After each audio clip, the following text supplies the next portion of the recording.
Eating more than is adequate, especially in the face of scarcity, for the majority could be termed greed or gluttony. Penchop, pension.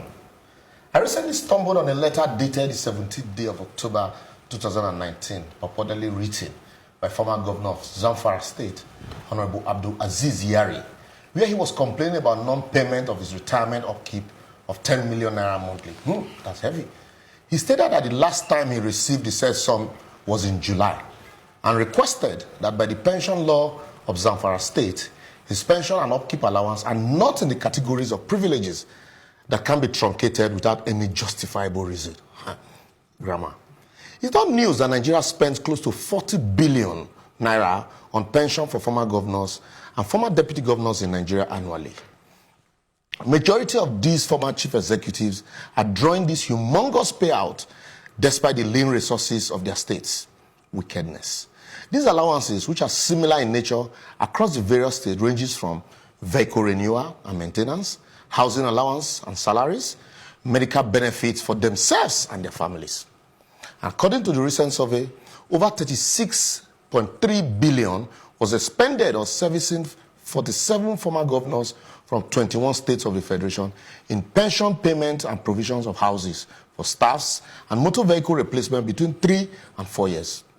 According to the said report, payment of pensions to former governor for over a 4-year cycle are highest in Bauchi, Rivers, Akwa Ibom, Kwara, Zamfara, Edo, and Lagos states, with former governors drawing well over 40 billion naira over these 4 years.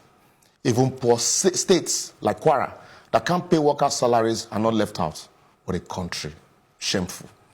These pensions and allowances are aside the prescribed 300% severance packages for governors by the Revenue Mobilization, Allocation and Fiscal Commission, as provided for in the Certain Political Office Holders and Judicial Officers Remuneration Act.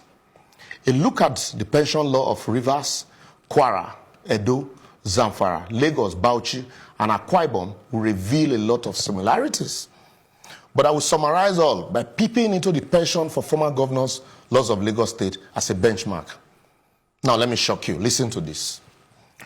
100% annual basic of equivalent salary for life for a former governor. The former governor gets 6 new cars every 3 years, even if he's opening a car shop. The deputy gets 3 or 5 cars every 3 years. The former governor gets a house in Lagos and in Abuja, any place of his choice. Why the deputy gets a house in Lagos only? Free medical care for the governor, his deputy, and their families for life. They are also entitled to cooks, steward, gardeners, and domestic staffs, all pensionable. Worst of all, 300% of annual basic salaries every 2 years as furniture allowance for the governor and his deputy. Also, 100% of annual basic salaries as house maintenance allowance. The house you build, you still maintain it for them. 2 DSS officials, 1 female officer, of course, for madam, and 8 policemen. No wonder there are none left to guard the rest of us. Deputy governor gets 1 DSS operatives, 2 policemen. And then, listen to this also. 25% of annual salaries for personal assistants. They must get personal assistants. 30% of annual basic salaries as car maintenance. So those 6 cars, you still maintain them for them, in spite of what they had taken while in office. 20% of annual basic salary also as utility allowance. No name. Pensionable drivers, no limit to the numbers. And finally, severance benefits, like 300%.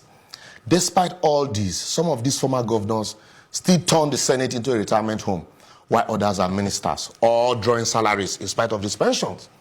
Unfortunately, the entitlements they enjoy are far more than what political office holders in developed and rich countries enjoy. More of why we will continually remain a developing country. You can't close your eyes to this ugly trend and pretend to fight corruption. It's impossible. We all must realize that we are the ones in opposition in Nigeria and not the political office holders in either APC or PDP. And we can't build a strong and virile country where public institutions work but empty the state treasury to take care of a few who govern the state for a maximum of 8 years, while those that served the states during their youthful years for 35 years are dying by installment for lack of pension. My advocacy today would be, If we remove the houses in Lagos and Abuja, the 300 and 100% of annual basic for furniture allowances and house maintenance allowance, cut down the number of cars to 2 per 5 years and reduce the number of policemen to just 2, we would have saved enough to fund or fix some of these dilapidated roads and abandoned public hospitals.